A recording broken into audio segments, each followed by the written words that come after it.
the afternoon light fell across the polished mahogany of the Stanhope Park dining table, Fritz touching the edge of Lady Phoebe Carteret's gloved hand as she lifted a square of ivory silk and held it to the window. Margot Hollis stood 3 paces behind her. A silver tray of pins balanced in her left palm, her spine straight and her gaze steady on the fabric samples spread across the table like a cartographer's survey of wealth. Phoebe tilted the silk, watching the light shift across the weave, and Margot noticed the smallest crease forming between her mistress's brows, the expression Phoebe wore when calculating whether a thing was worth its price. The dining room was quiet, except for the rustle of fabric and the distant sound of the groundskeeper's cart on gravel. And Margot had learned in 6 months of service that silence in this house was a kind of permission.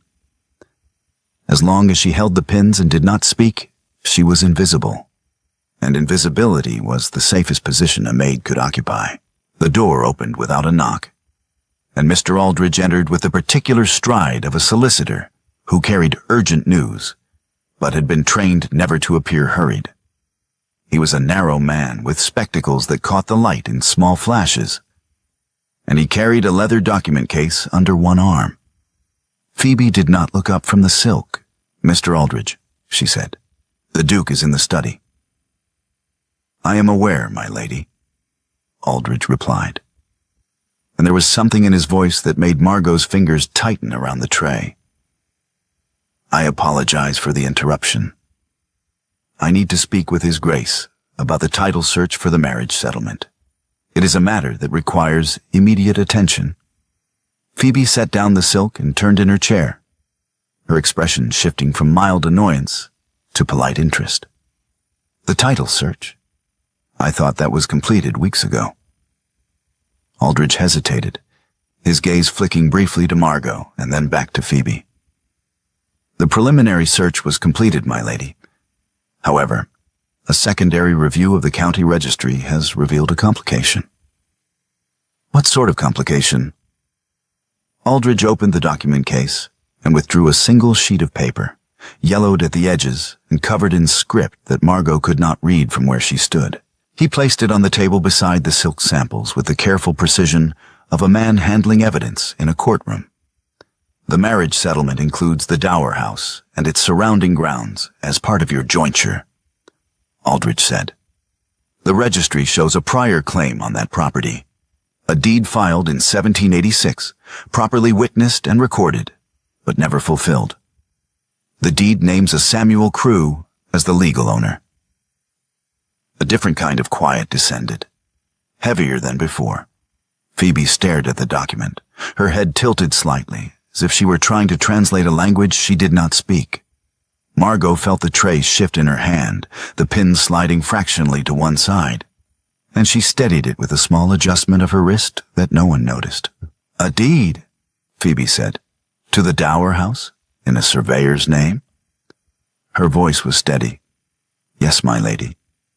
Phoebe laughed, not unkindly, but with the easy incredulity of a woman who had never questioned who owned what or why. "She's just a maid, Mr. Aldridge. Surely this is a clerical error from the last century. Some tenant farmer who was promised a cottage and never collected. It cannot possibly affect the settlement." Aldridge's expression did not change, but his fingers tightened on the edge of the document case. "The deed is properly filed, my lady. It includes a full legal description of the property, the signatures of 2 witnesses, and a notation that the deed was issued in payment for services rendered in a chancery case. If Mr. Crewe's descendants can be located—" He stopped. His gaze had shifted to Margot again, and this time it stayed. Phoebe followed his gaze, turning in her chair to look at her maid with the mild curiosity of someone noticing a piece of furniture for the first time. Margot set down the tray of pins. One by one, she placed each pin back into its velvet-lined box with the same precision her grandfather had used to mark boundary stones in winter frost. Her hands did not shake. Her voice, when she spoke, was steady and clear. "Samuel Crewe was my grandfather." The laughter died. Phoebe's expression shifted from curiosity to something sharper. Calculation, perhaps, or the first stirrings of concern. Aldridge took a half-step backward, as if Margot had suddenly become something dangerous. The room held its breath long enough for Margot to hear the clock in the hall strike the hour, each chime falling into the space between them like a stone dropped into still water. Phoebe recovered first. She rose from her chair with the fluid grace of a woman trained from childhood to command a room, and she studied Margot with the same attention she had given the silk. Assessing value, measuring cost. "Your grandfather," Phoebe said. "Samuel Crewe." She nodded once. "Yes, my lady." "And you knew about this deed?" "I did not know until this moment," Margot said. "My mother told me my grandfather was owed something, and they never paid. She did not say what. She died before she could explain." Phoebe turned to Aldridge. "Is this claim legitimate?" "The deed is legitimate, my lady," Aldridge said carefully. "Whether the claim can be enforced after 40 years is a matter that would require further investigation. But the document exists, and it predates the current settlement by several decades." "Then investigate it," Phoebe said, quietly, "and inform the Duke immediately. I will not have my settlement delayed by a clerical error from 1786. She dismissed them both with a small gesture and returned to the silk samples, her posture conveying that the matter was already resolved in her mind. Margot retrieved the tray of pins and followed Aldridge into the hall, her heart beating steadily against her ribs in a rhythm that felt like her grandfather's surveying compass, ticking off measurements in the cold. That evening, the housekeeper summoned Margot to the Duke's study.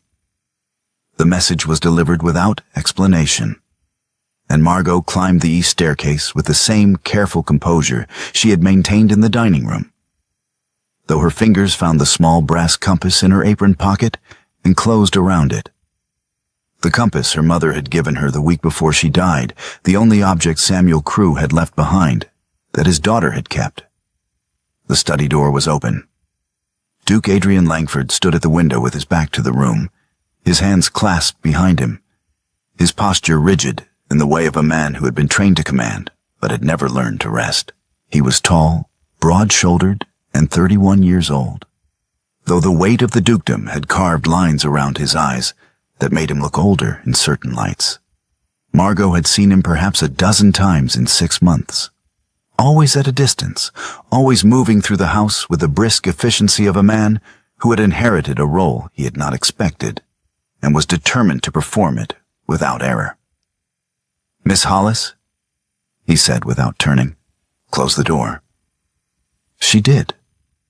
The study was lined with shelves of leather-bound books and maps, the walls covered in portraits of men who looked like Adrian, but were not. His father, his grandfather, the long succession of Langfords, who had held Stanhope Park and the Eastern Estates for 200 years. A fire burned in the grate, though the evening was not cold, and the air smelled of wood smoke and old paper. Adrian turned. His gaze was direct, unsettling in its intensity. Gray eyes that seemed to measure her the way her grandfather had measured boundary lines, looking for the point where one thing ended and another began. "Mr. Aldridge tells me you are Samuel Crewe's granddaughter," he said. She met his eyes. "Yes, Your Grace." "And that you knew nothing of the deed until this afternoon." "I knew my grandfather was owed something," Margot said. "My mother told me before she died. She said he worked for this family and they never paid him. She did not tell me what he was owed or why. She only said he deserved better." Adrian crossed to the desk and picked up the same yellow document Aldridge had shown Phoebe. He studied it for a long moment, his jaw tight, and then he set it down and looked at her again. "What do you know about your grandfather's work?" "He was a surveyor," Margot said. "He measured land, settled boundary disputes. My mother kept his instruments, his compass, his measuring chains, his field notebooks. She could not read the notebooks, but she kept them. She said they were proof of something, though she never said what. "Do you still have the notebooks?" Her answer came quickly. "Yes, Your Grace." Adrian's expression shifted, something that might have been relief or might have been the first edge of hope. "Bring them to me tomorrow, and tell no one else about this conversation. Do you understand?" She inclined her head. "Yes, Your Grace." He dismissed her with a nod, but as she reached the door, he spoke again. "Miss Hollis." She turned. "If your grandfather's claim is legitimate," Adrian said, "this family owes you a debt that should have been paid 40 years ago. I intend to determine whether that is the case. But the investigation will take time, and it will be complicated. Are you prepared for that?" Margot met his gaze without flinching. "My grandfather spent 2 years in the cold, measuring boundaries for this estate, Your Grace. I can wait a few weeks for the truth." Adrian's mouth twitched. Not quite a smile, but something close. "Then we will find it together." The estate archive occupied a long, narrow room on the second floor of the east wing, a space that smelled of dust and leather and the particular mustiness of paper that had been undisturbed for decades. Margot had never entered it before. Maid'S did not have reason to touch the records of a dukedom. But when she arrived the following morning with her grandfather's notebooks wrapped in oilcloth, Adrian was already there, standing at a table covered in ledgers and maps, his coat discarded and his shirt sleeves rolled to the elbows. He looked up when she entered, and his gaze went immediately to the bundle in her arms. "The notebooks?" he asked. She confirmed with a word. "Yes, Your Grace." She placed them on the table and unwrapped the oilcloth carefully, revealing 2 leather-bound volumes, each about the size of a prayer book. The covers worn smooth by handling and stained dark at the edges from years of being carried in the weather. Adrian picked up the first volume and opened it, his movements slow and deliberate, as if he were handling something fragile. The pages were covered in cramped, precise handwriting, columns of numbers, sketches of boundary markers, diagrams of fields and hedgerows. In the margins, Samuel Crewe had written notes in a smaller hand, observations about the weather, the quality of the light, the condition of the ground. Adrian turned the pages one by one, his expression intent, and Margot watched him read the work her grandfather had done in the winter of 1786. The measurements that had won a chancery case and secured 400 acres for a duke who had never paid what he owed. "These are extraordinary," Adrian said quietly. "Every measurement is recorded twice. Every boundary stone is sketched." He even noted when the chain broke and delayed the work by 2 days. "My grandfather was a precise man," Margot said. Adrian looked up. "He was more than precise. He was meticulous. These notebooks would stand up in any court in England." He set down the first volume and opened the second, flipping through the pages until he found what he was looking for: a diagram of the eastern boundary, the line between Stanhope Park and the neighboring estate marked in ink that had faded to brown. Beside the diagram, Samuel Crewe had written a single sentence in his careful hand: "Boundary settled in favor of Langford. Payment agreed. Dower house and grounds. Deed to be drawn upon conclusion of case." Adrian read the sentence aloud, his voice steady, and then he closed the notebook and looked at Margot. "Your grandfather won the case," he said, "and my grandfather promised him the Dower house in payment. The deed was drawn, witnessed, and filed, but the house was never transferred." She spoke plainly. "No, it was not." Adrian turned to the shelves that lined the archive walls, his gaze scanning the rows of ledgers and bound documents. "The estate records go back to 1720.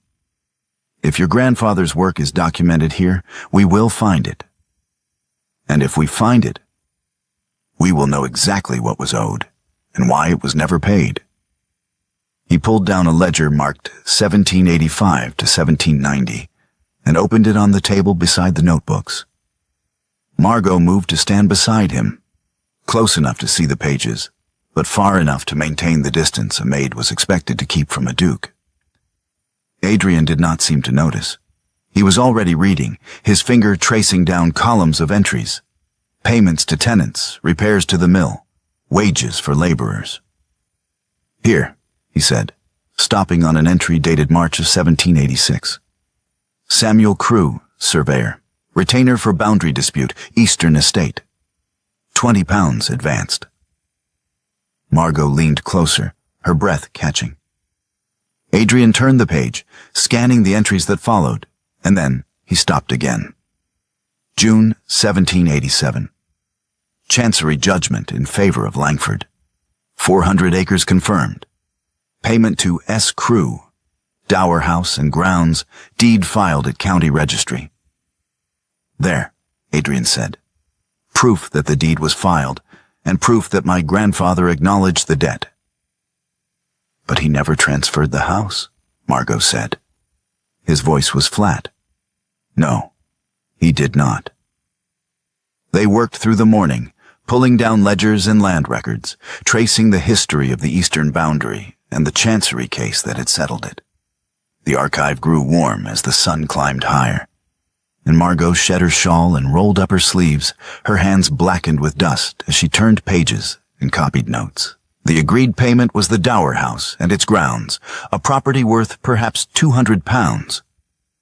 The deed had been drawn, witnessed by the estate solicitor and a magistrate, and filed at the county registry in July 1787.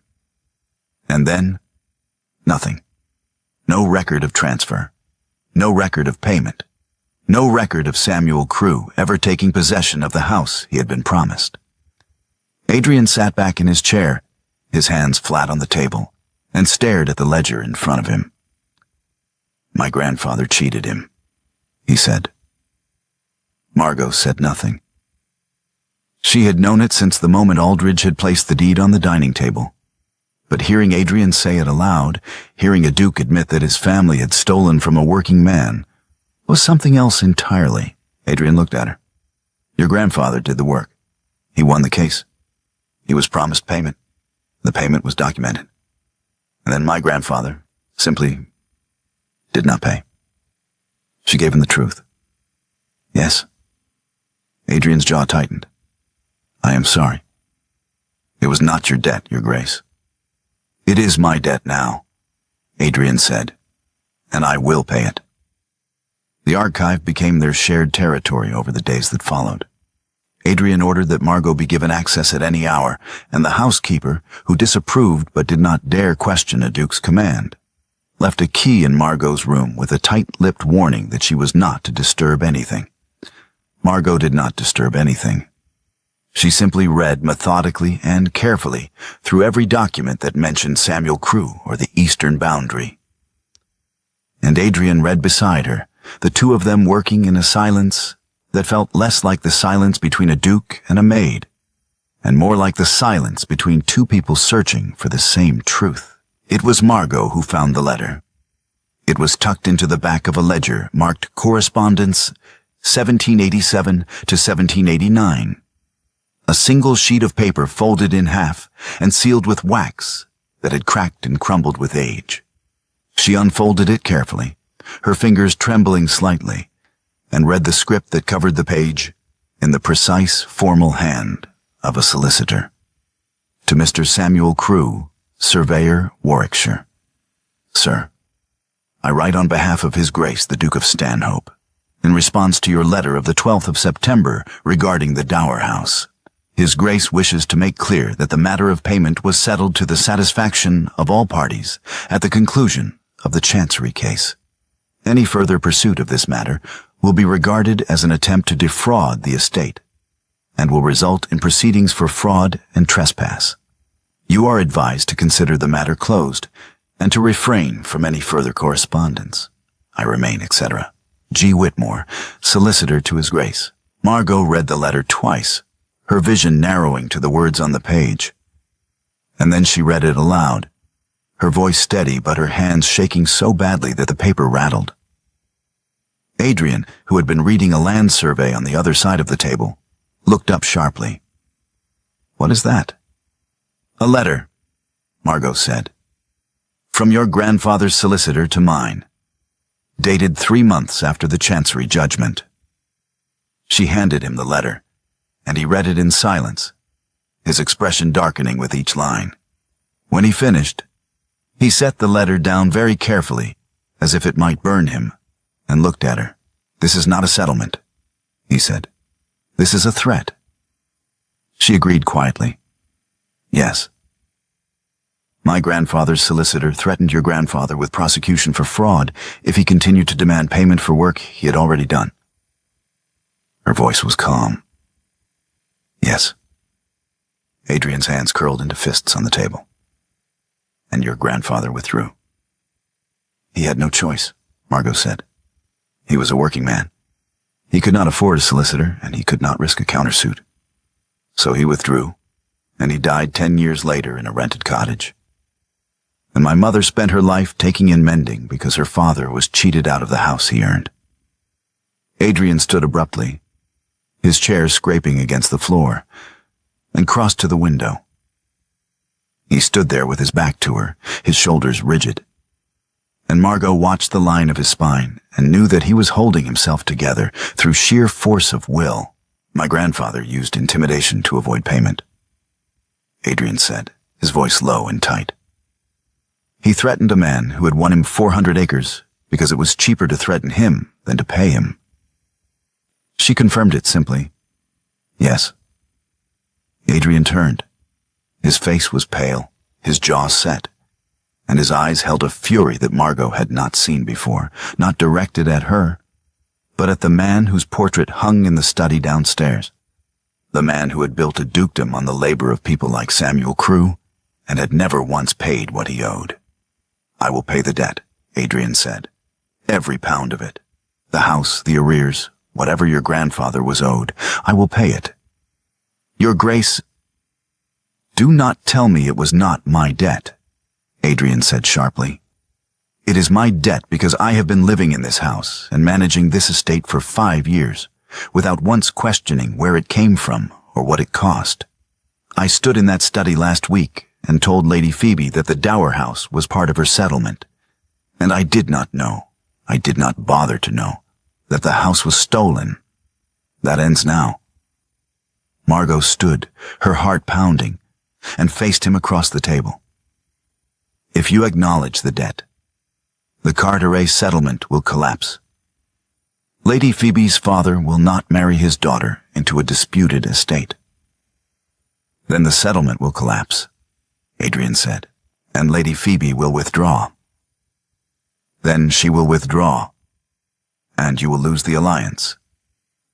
"Then I will lose the alliance," Adrian said.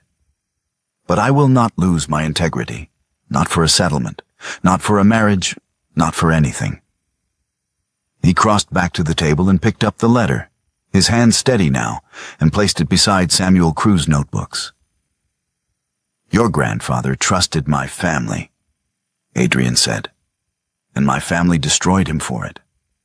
I will not repeat that." That evening, Lady Stanhope discovered the investigation. Margot was in the archive, copying the text of the solicitor's letter into her own notebook, when the door opened without a knock and Adrian's mother swept into the room. Lady Stanhope was a tall, elegant woman in her 50s, her hair still dark and her posture as rigid as a portrait. She looked at Margot, then at the documents spread across the table, and her expression hardened. "What is this?" she demanded. Adrian, who had been reading a land survey near the window, set down the document and turned. "An investigation into the estate's records. I am reviewing the history of the eastern boundary." "With a maid?" "With Miss Hollis," Adrian said evenly. "Whose grandfather surveyed the boundary and was never paid." Lady Stanhope's gaze flicked to Margot, and Margot saw the calculation in her eyes, the same calculation Phoebe had made in the dining room, the assessment of whether a maid's claim was worth acknowledging or dismissing. "This is absurd," Lady Stanhope said. "If there was a debt, it was settled decades ago. You cannot disrupt the Carteret settlement over a clerical error from 1787. "It was not a clerical error," Adrian said. "It was theft." Lady Stanhope's face went pale. "Adrian, my grandfather hired Samuel Crewe to survey the eastern boundary. Crewe won the chancery case that secured 400 acres for this estate. The agreed payment was the dower house. The deed was drawn, witnessed, and filed. And then my grandfather's solicitor threatened Crewe with prosecution if he continued to demand payment. That is not a settlement, Mother. That is intimidation. You cannot prove that." Adrian picked up the solicitor's letter and held it out. "I can prove it, and I will." Lady Stanhope took the letter, read it, and then set it down with a sharp exhale. "If you acknowledge this debt, the Carteret settlement will require renegotiation. Viscount Carteret will not accept a reduced jointure. He will withdraw Phoebe, and the alliance will collapse." "Then it will collapse," Adrian said. "You are willing to lose the Carteret alliance over a maid's claim?" "I am willing to lose the Carteret alliance over the truth," Adrian said. "The dower house was never ours to offer in a marriage settlement. It belongs to Samuel Crewe's family, and I will not compound my grandfather's theft by pretending otherwise." Lady Stanhope stared at him, her expression shifting from anger to something closer to disbelief. "You are risking everything your father built." "My father built nothing," Adrian said quietly. "My grandfather built this estate on land he won through Samuel Crewe's work, and he never paid for it. I am not risking everything. I am paying what was owed." Lady Stanhope turned to Margot, her gaze sharp and cold. "And you? What do you want? Money? A position? A settlement to keep this quiet?" Margot met her gaze without flinching. "I want what my grandfather was owed, my lady. The house, the acknowledgement, and the truth spoken aloud in front of the people who benefited from the theft." Lady Stanhope's mouth tightened. She turned back to Adrian. "You're making a mistake." "Perhaps," Adrian said. "But it is my mistake to make." Lady Stanhope left without another word, the door closing behind her with a sharp click. Margot let out a slow breath, her hands still trembling, and Adrian crossed to the table and sat down across from her. "She will go to Viscount Carteret," Margot said. He nodded once. "I know." "And he will withdraw Phoebe." "I know that too." "Then why are you doing this?" Adrian looked at her, and for the first time since she had met him, his expression was completely unguarded. No performance, no ducal authority, just a man who had spent 5 years standing on ground he had never earned and was finally admitting it. "Because my brother would have," he said, "and because you asked me to." Viscount Carteret arrived at Stanhope Park 3 days later, his carriage rattling up the drive in the early afternoon, and by the time the housekeeper announced his presence, Adrian was already standing in the drawing room, waiting. Margot was not present. She had been dismissed to the servants' quarters by Lady Stanhope with a curt instruction to stay out of sight. But she heard the raised voices from the hallway outside the drawing room, and she stood at the top of the stairs, listening. "You cannot be serious," Carteret said, his voice carrying through the closed door. "You are proposing to transfer the dower house to a maid, based on a deed from 1787? "I am proposing to transfer the dower house to Samuel Crewe's granddaughter based on a deed that was legally filed and never fulfilled," Adrian replied.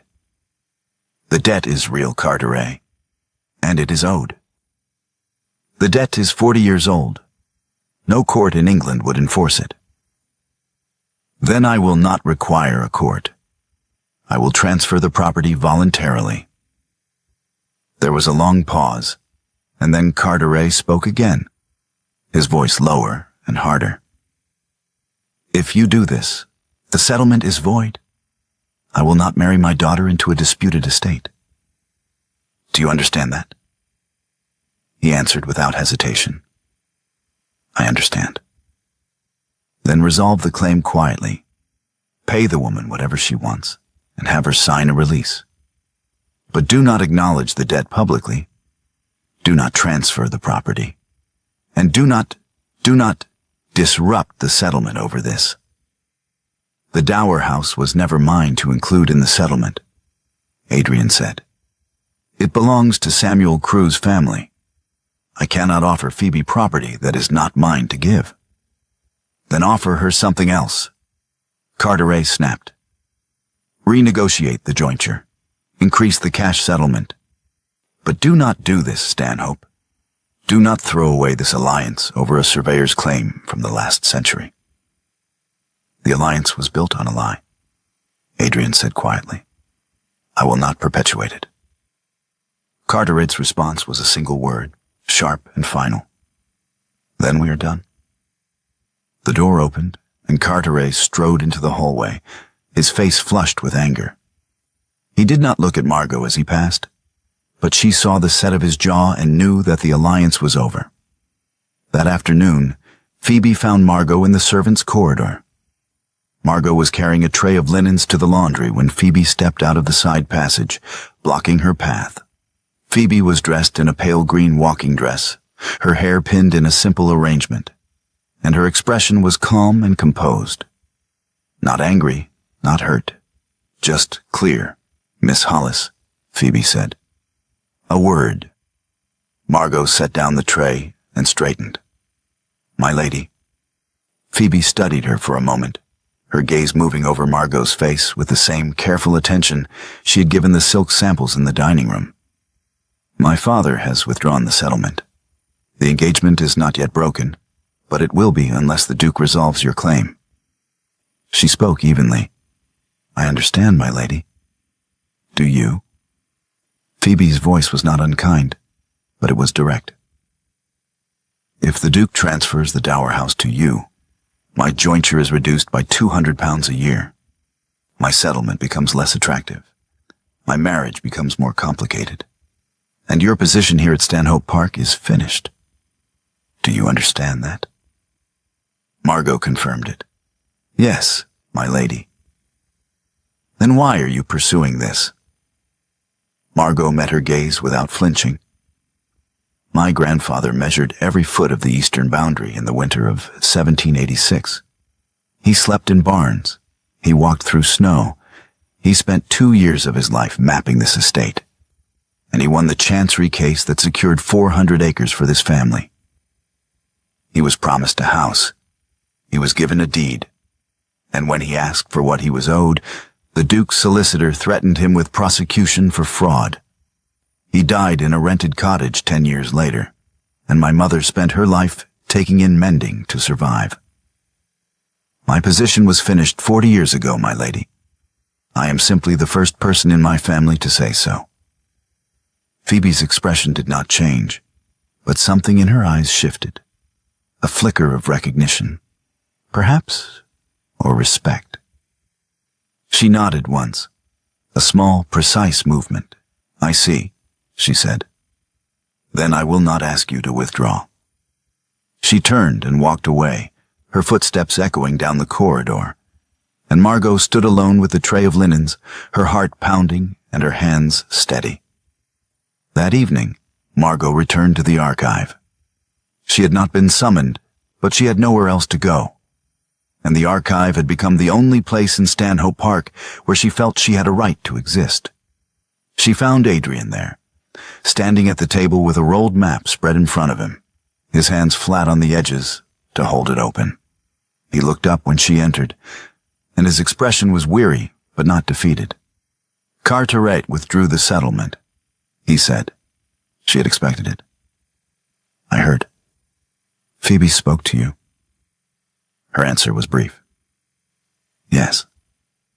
Adrian straightened, rolling the map closed. What did she say?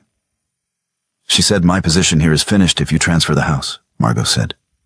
She was not wrong. "And what did you say?" "I told her my grandfather was owed a house, and he died in a rented cottage," Margot said, "and that my position was finished 40 years ago." Adrian's mouth curved into something that was almost a smile. "That must have been a conversation." "It was brief," Margot said. They stood on opposite sides of the table, the archive quiet around them, and Margot felt the weight of the question she had been carrying since the moment she had read the solicitor's letter. "Your Grace," she said, "what would your grandfather have done if my grandfather had come to him directly, without a solicitor, and asked for what he was owed?" Adrian's smile faded. "My grandfather would have threatened him, just as his solicitor did." "And what would your grandfather have done if my grandfather had refused to withdraw?" "He would have destroyed him," Adrian said quietly. "He would have filed a countersuit, tied him up in court for years, and bankrupted him." "My grandfather was not a kind man, Miss Hollis. He was a man who believed that power gave him the right to take whatever he wanted and crush anyone who objected." "And you are not that man," Margot said. His voice was firm. "No, I am not." "Then prove it." Adrian looked at her, and the distance between them, the table, the archives, the 40 years of silence, seemed to collapse into a single moment of understanding. "I will," he said. The study was dark when Margot entered. The fire in the grate burned down to embers and the lamps unlit. Adrian sat at his desk, the solicitor's letter and Samuel Crew's notebook spread in front of him. And he did not look up when she closed the door behind her. She had come without being summoned, carrying the transfer deed from the county registry and the chancery case record that Mr. Aldridge had reluctantly provided. And she placed both documents on the desk in front of Adrian with the same precision her grandfather had used to mark a boundary stone. Adrian looked at the documents, then at her, and his expression was unreadable. "These are the originals," he said. She confirmed it. "Yes, Your Grace." "You could take these to a solicitor in town," Adrian said.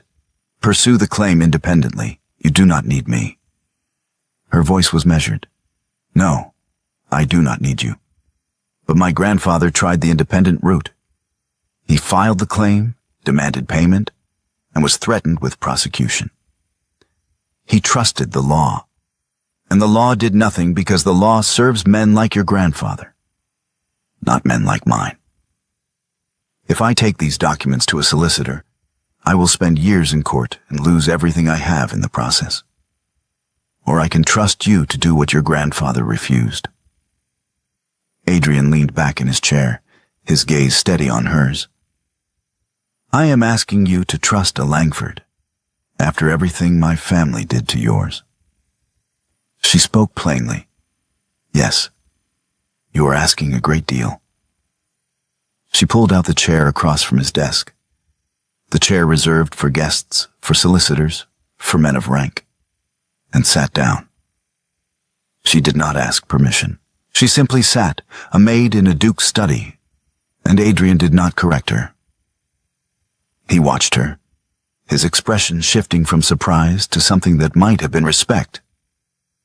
And then he leaned forward, his hands flat on the desk. "What do you want, Miss Hollis?" he asked.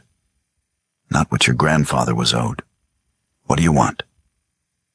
Margot met his gaze without flinching. "I want what my grandfather was owed. The house, the acknowledgement, and the truth spoken aloud in front of the people who benefited from the theft. I want Viscount Carteret to know that the dower house was never yours to offer his daughter. I want Lady Stanhope to know that her husband's estate was built on stolen labor. And I want you to stand in front of them and say it. Not quietly, not in a solicitor's office, in front of witnesses." Adrian's jaw tightened, and for a long moment he said nothing. Then he nodded, a single, decisive movement. "I will arrange it," he said. "When?" 1 week, Adrian said. I will invite the family to supper. Phoebe, Carteret, my mother, Mr. Aldridge. I will present the evidence, transfer the deed, and acknowledge the debt in front of all of them. Does that satisfy you? Her answer was immediate. Yes. Adrian stood, and Margot stood with him, the desk between them no longer a barrier, but a shared space where two people had made a decision that could not be undone. Adrian looked at the documents on the desk, then at her. Your grandfather trusted my family, he said, and it cost him everything. She gave him the truth again. Yes. I am asking you to trust me. She acknowledged it. I know. And if I fail you, then I will take these documents to a solicitor in London, Margot said. And I will spend the rest of my life in court if I must. But I do not think you will fail me, Your Grace. Adrian's expression softened, and he reached across the desk, his hand hovering over hers for a moment before he withdrew it. 1 week, he said. I promise. Margot picked up the documents and left the study, her heart pounding and her hands steady.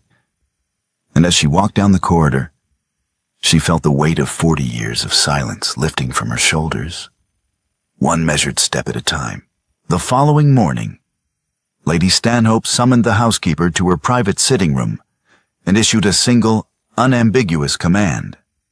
Margot Hollis was to be dismissed from service immediately, her belongings packed, and her departure arranged for that evening. The housekeeper, who had served the Stanhope family for 30 years and knew better than to question a direct order, delivered the message to Margot in the servants' hall with the brisk efficiency of a woman who had seen maids come and go and did not trouble herself with their reasons for leaving. Margot listened without protest. She climbed the narrow stairs to her room, a small chamber under the eaves with a single window and a bed that creaked when she sat on it.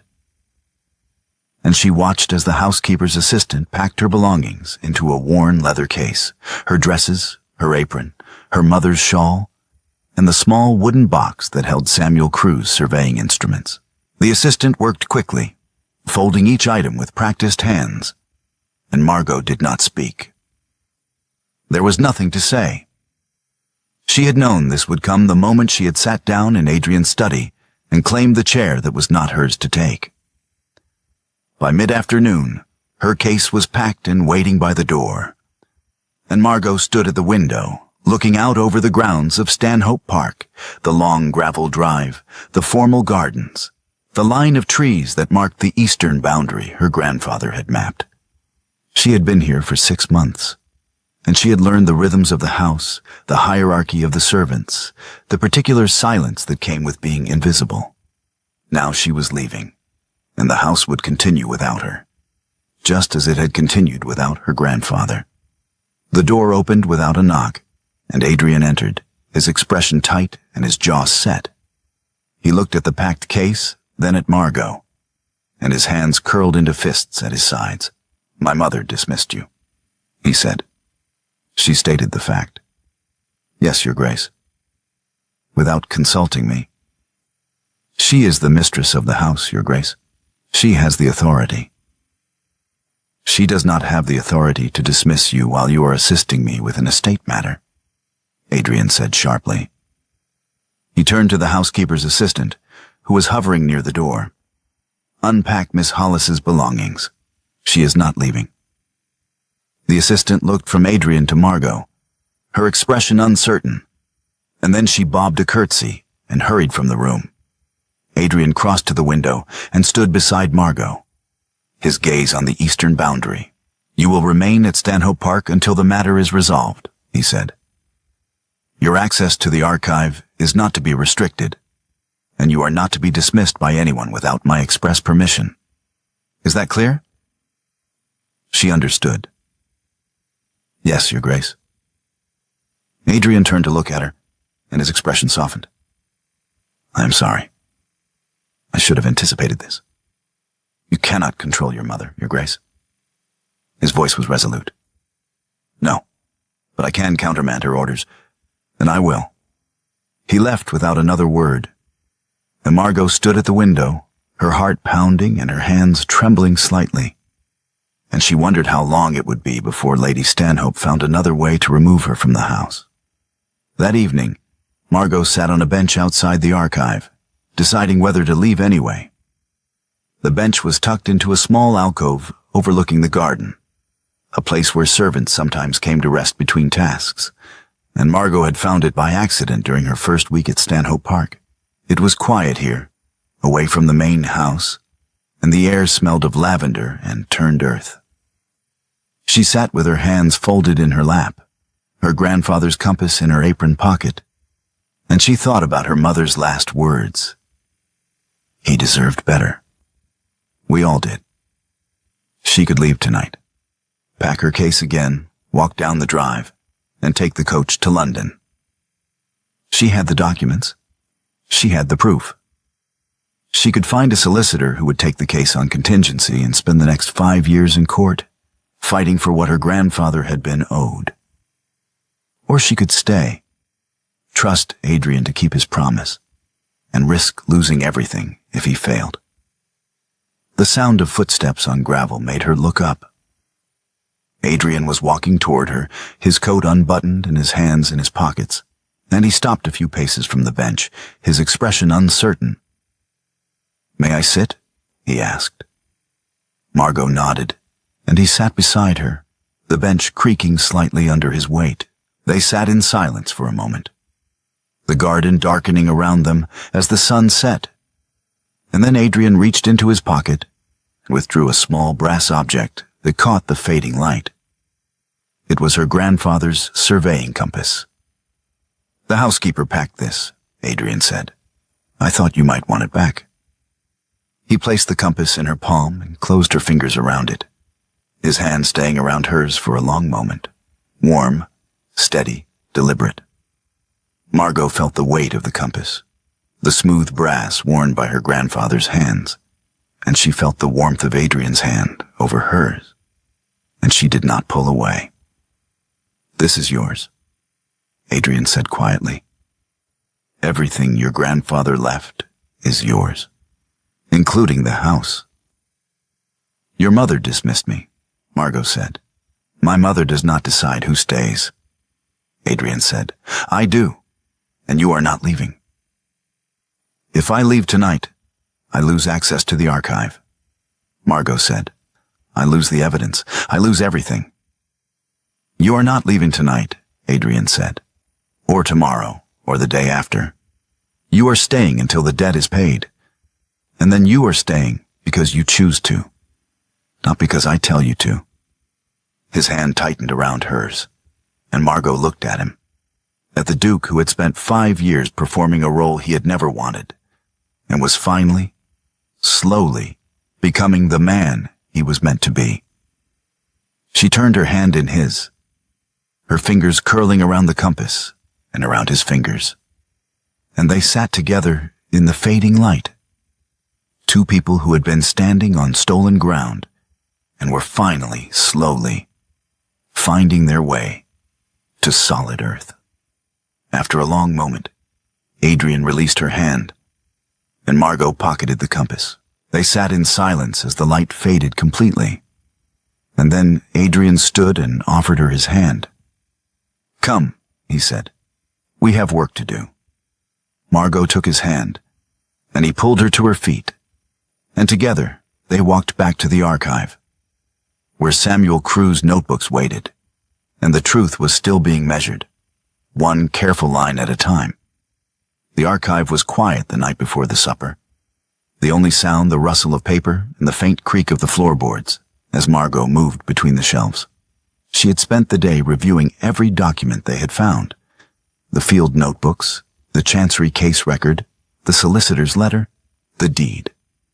And she had copied the key passages into her own notebook, her handwriting as precise as her grandfather's. She needed to be certain. She needed to know that when Adrian stood in front of Viscount Carteret and Lady Stanhope and Phoebe and spoke the truth would be unassailable. The door opened, and Adrian entered, closing it behind him with a soft click. He was in shirt sleeves, his coat discarded somewhere between the study and the archive, and he looked tired, the kind of tired that came from days of pressure and sleepless nights. He crossed to the table where Margot was working and stood on the opposite side, his hands resting on the edge. "You're still here," he said. "I wanted to review the documents one more time," Margot said. And they are complete," Margot said. "Every measurement, every witness, every record. There is no gap, no error. My grandfather did the work, and your grandfather owed him the house." Adrian nodded slowly, his gaze on the documents spread across the table. "Tomorrow I will either pay the debt or I will not. I need to know which you believe I will do." Margot set down her pen and looked at him across the table, across the maps and ledgers and 40 years of silence. "I believe you will pay it." "Why?" "Because you have spent the last 2 weeks reading my grandfather's notebooks," Margot said. "Because you countermanded your mother's order to dismiss me. Because you told Viscount Carteret that the dower house was never yours to offer. And because you are standing here the night before the supper, asking me if I trust you, when you could have simply done nothing and let the claim die." Adrian's hands tightened on the edge of the table, his knuckles white. "I do not want to be the kind of man my grandfather was." She spoke with certainty. "You are not." "How do you know?" "Because my grandfather trusted your family, and your grandfather destroyed him for it," Margot said. "And I am trusting you, and you have not destroyed me. Not yet." Adrian let out a slow breath, and for a moment he said nothing. Then he moved around the table, closing the distance between them, and stood beside her. He placed both hands flat on the map spread in front of them, the eastern boundary, the line Samuel Crewe had drawn in ink that had faded to brown. And he leaned forward, his voice low and rough. "I will pay it," he said. "I promise you, Miss Hollis. I will stand in front of my mother and Carteret and Phoebe, and I will tell them what my grandfather did, and I will transfer the deed to you. And if they withdraw, if the alliance collapses, if I lose everything, I will still pay it. Because it is owed, and because you walked into this house 6 months ago, and you have been standing on your grandfather's ground without knowing it. And I have been standing on your grandfather's ground without deserving it. And tomorrow I would like to be the kind of man my brother would have been." His voice broke on the word brother, and Margot heard the grief beneath the words.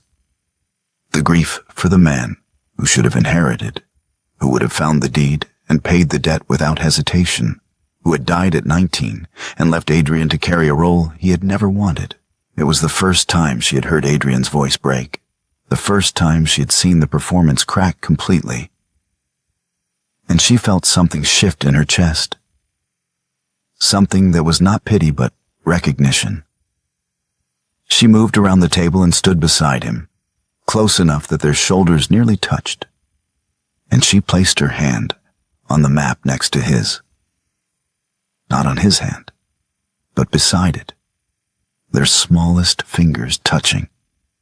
They stood together over Samuel Crewe's work, over the measurements he had made in the winter of 1786. And what passed between them was not the silence of a duke and a maid, but the silence of two people who had found the same truth and were finally, slowly, learning to stand on solid ground. "Your brother would have been proud of you," Margot said quietly. Adrian's hand shifted, his smallest finger curling around hers, and they stood together in the archive as the night deepened. The maps and notebooks spread before them like a path they had walked together and would walk again tomorrow, in front of witnesses, in the light. The dining room at Stanhope Park had been prepared for a family supper. The long mahogany table set for 8, with the estate's finest china and silver. Candles burned in the candelabra, casting warm light across the polished wood, and the portraits of Adrian's ancestors watched from the walls with the same impassive expressions they had worn for 200 years. Margot stood at the sideboard, her hands folded in front of her, her posture straight and her gaze steady. She was dressed in her maid's uniform, her hair pinned neatly, and she looked like what she was, a servant attending a formal supper. But she was not here to serve. She was here to witness. The guests had arrived over the course of the afternoon. Phoebe, cool and composed in a pale blue gown. Viscount Carteret, his expression tight with disapproval. Lady Stanhope, her posture rigid and her mouth set in a thin line. Mr. Aldridge, the estate solicitor, carrying a leather document case and looking deeply uncomfortable. And 4 others, distant cousins and estate managers, whose names Margot did not know, but whose presence made the supper feel less like a family gathering and more like a tribunal. Adrian stood at the head of the table, his hands resting on the back of his chair, and he waited until the room had settled into silence before he spoke. "Thank you for coming," he said. "I have asked you here tonight because I need to address a matter that affects the estate and the Carteret settlement. Mr. Aldridge, if you would." Aldridge opened his document case and withdrew 2 documents. The original deed from the county registry, yellowed and brittle at the edges, and the chancery case record, bound in leather and stamped with the court's seal. He placed both on the table beside Adrian's grandfather's portrait, and the room went still. Adrian picked up the deed and held it so that everyone at the table could see it.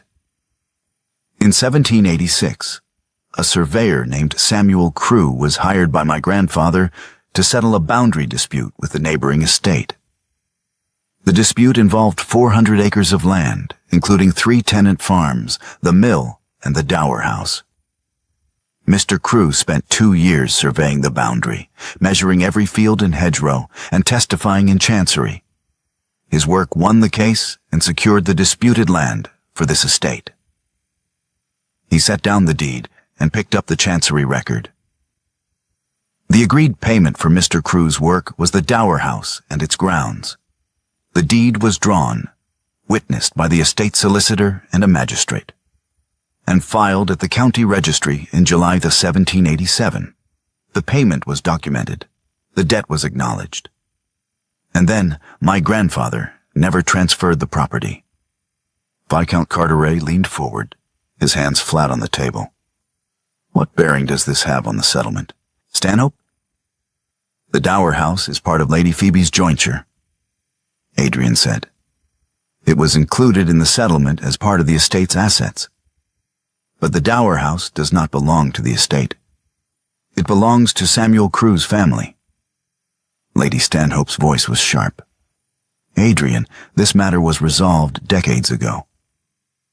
"It was not resolved," Adrian said, his voice cutting through hers with a clarity that silenced the room. "It was silenced. My grandfather's solicitor sent Mr. Crewe a letter threatening him with prosecution for fraud if he continued to demand payment. Mr. Crewe was a working man without legal resources, and he withdrew. He died 10 years later in a rented cottage. The debt was never paid. It was suppressed through intimidation." He turned to look at Margot, standing at the sideboard, and the room followed his gaze. Margot felt the weight of their attention. Phoebe's cool assessment, Carteret's disapproval, Lady Stanhope's fury. But she did not look away. She met Adrian's gaze and held it. "Miss Hollis," Adrian said, his voice steady and clear. "Your grandfather surveyed the eastern boundary of this estate. He won the chancery case that secured 400 acres for this family. The dower house was his payment. The deed was filed, witnessed, and never fulfilled. I am transferring the property to you, along with the arrears on 40 years of unpaid rent. Mr. Aldridge has drawn the papers." The room erupted. Carteret's voice rose in protest, demanding to know how this affected the settlement. Lady Stanhope stood, her face pale with fury, insisting that Adrian was destroying the family's reputation.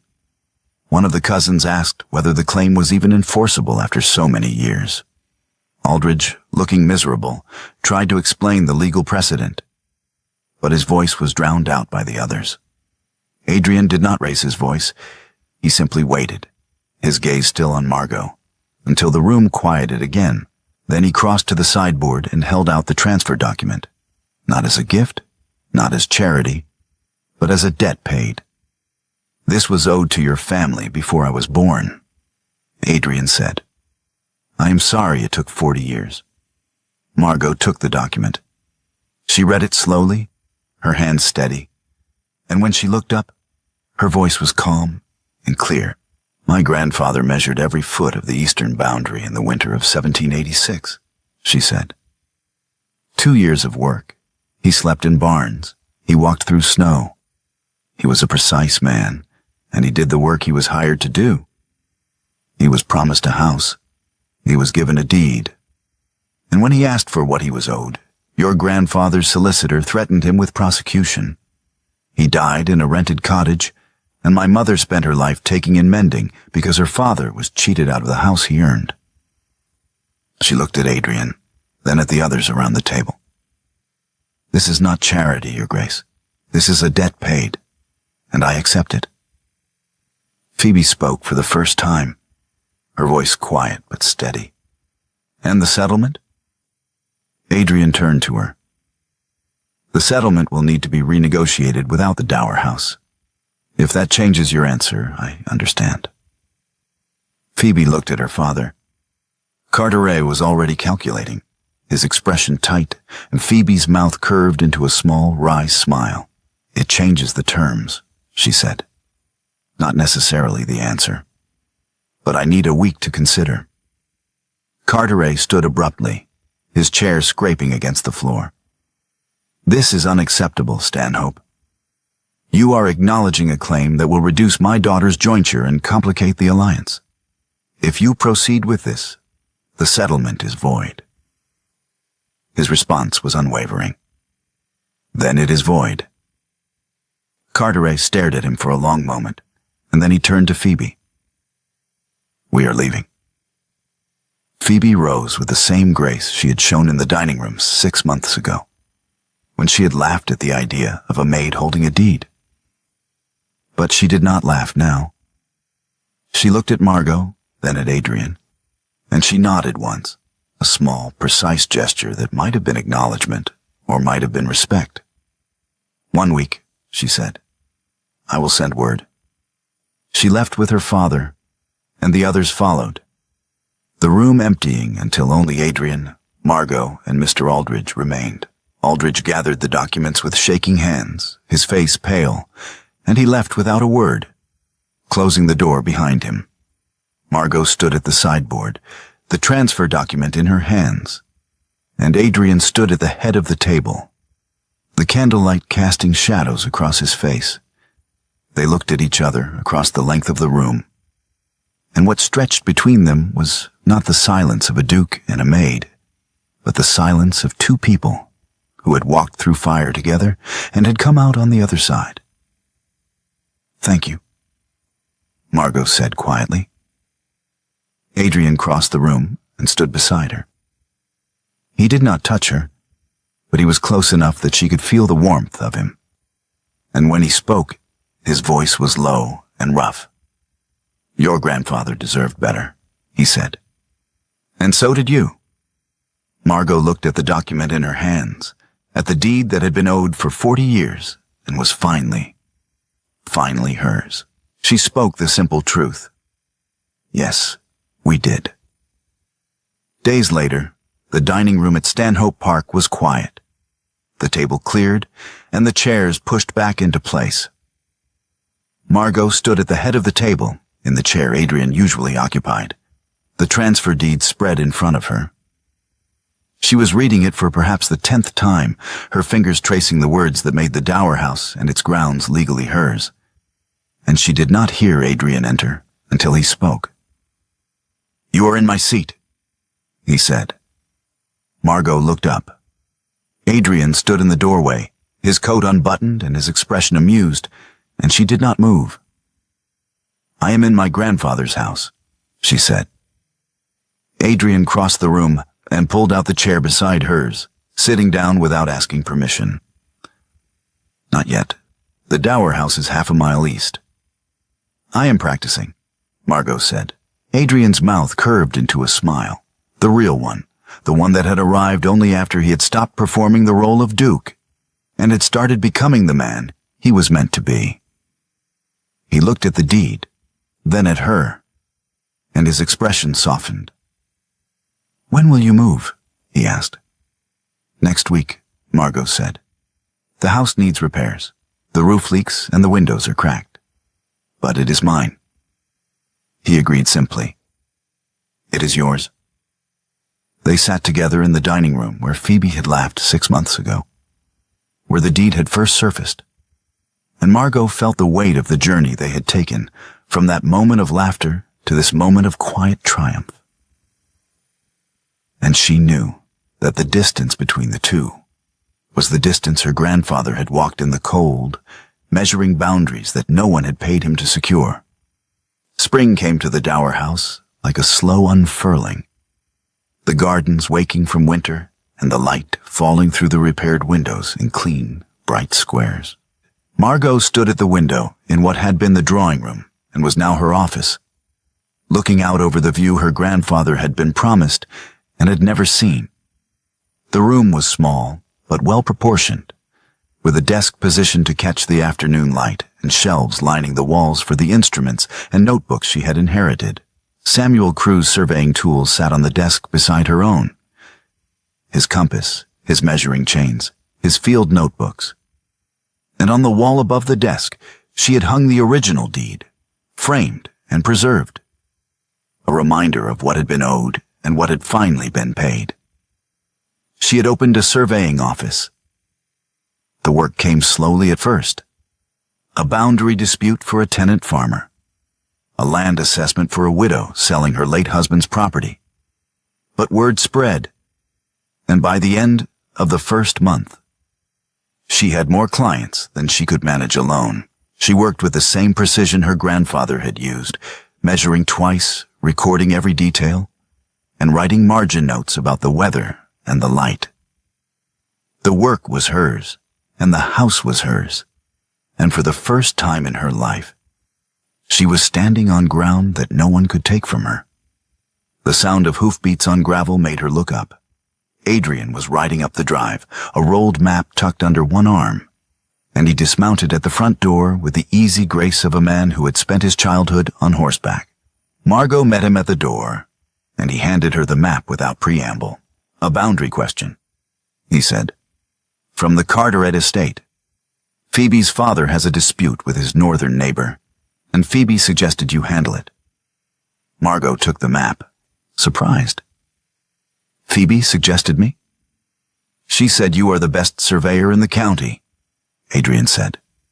"She is not wrong." Margot unrolled the map on the desk and studied it, her trained eye picking out the boundary markers and the discrepancies in the measurements. After a moment, she looked up. "The northern boundary is 15 chains too far east," she said. "Viscount Carteret has been farming land that is not his." Adrian's mouth twitched.